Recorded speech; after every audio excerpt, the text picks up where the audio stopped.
We came up this morning from Tenterden in Kent. It's a fair old drive, about 80 odd miles. The car was spotless when we left, but not spotless when we arrived, hence the cleaner. But it's quite an interesting thing about this car. I've had it for about 12 years, and back in 1970 I was head of sales for Toyota GB in the UK. And my wife and I, we just married, and we went to the motor show, so I was working there, and I saw the first Corniche. And I said to her, darling, one of these days I'm going to have one of those. And 30 years later, I got one, albeit second-hand.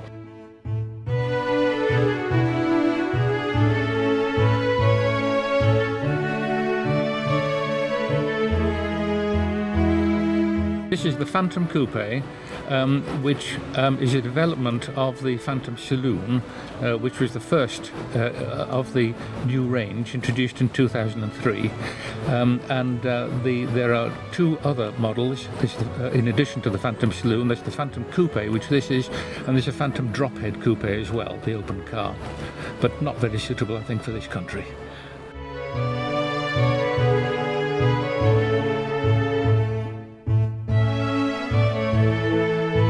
It drove up here this morning quite magnificently. I don't know, we've done 30 odd miles. It's absolutely superb car, it really is. I think you like it as well, girls, don't you? And it's got a few rather extraordinary features in it which draw to your attention. There's the dictaphone here, which can be accessed by the lady in the back who presses the button. This then bleeps here, and she gives me orders as to where she wants to take me, or take her, I should say. I do have the obligatory chauffeur's hat, which sometimes I wear if we're perhaps doing a wedding or something like that. We are looking forward to today immensely. We feel rather proud, and the fact that we've been selected to take part in this centenary drive today.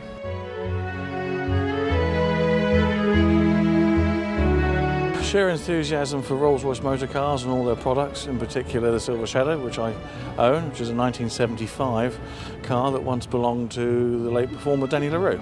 It's midnight blue, has covered over 113,000 miles since new with a full service history.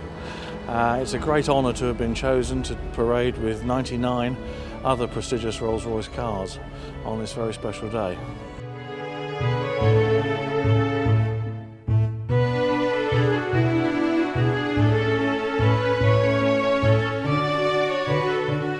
It's a Rolls Royce Silver Ghost. It's a 7.5 litre engine, 6-cylinder engine. Cruise along at 60 miles an hour quite happily, and cruise all day long. We keep up with modern traffic.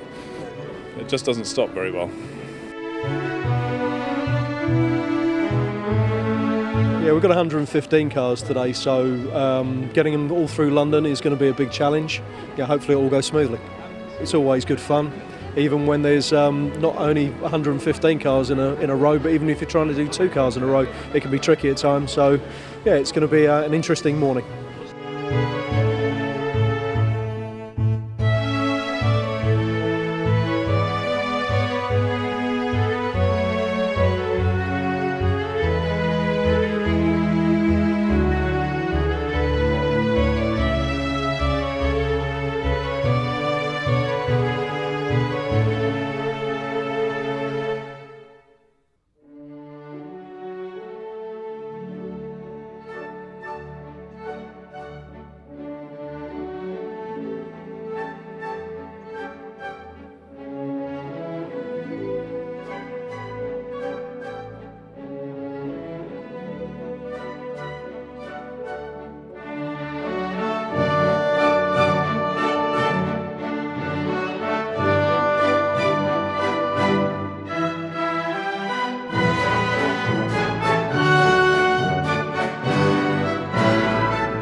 This car's a 1930 Rolls Royce Phantom 2, 7.6 litres, so it celebrated its 80th birthday last year.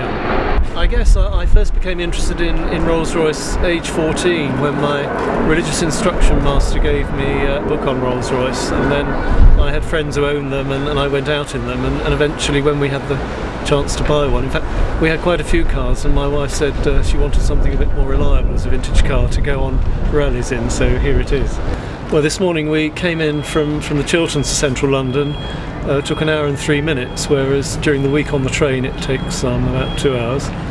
And yes, had a wonderful drive around London. A real privilege to be in a convoy of cars, all of which appeared to be appreciated very much by tourists and the general public. A truly historic occasion.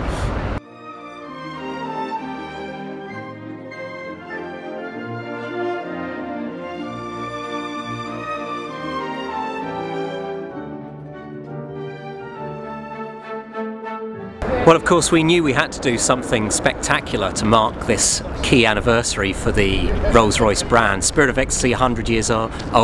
What did we think was most appropriate? We thought probably best to get 100 cars, modern and historic vehicles together for a drive through some of the sights and sounds of London, taking in some of the sites pertinent to the brand past and present, the birthplace of Charles Rolls, the current home of Rolls Royce in Berkeley Square, and places like Westminster Abbey, which holds a memorial window to Sir Henry Royce. And we've been delighted with the response. Our friends in the enthusiast clubs have been absolutely wonderful. Overwhelming display of support with some fantastic vintage models, from silver clouds to ghosts to phantoms to all sorts of fantastic stuff. The reaction throughout central London was amazing. Lots of children smiling, lots of people waving, loads of people taking photographs, and it's been a truly successful day. We've been delighted with the response, we've been delighted with the day, and we think it's a truly befitting tribute to this wonderful bonnet mascot.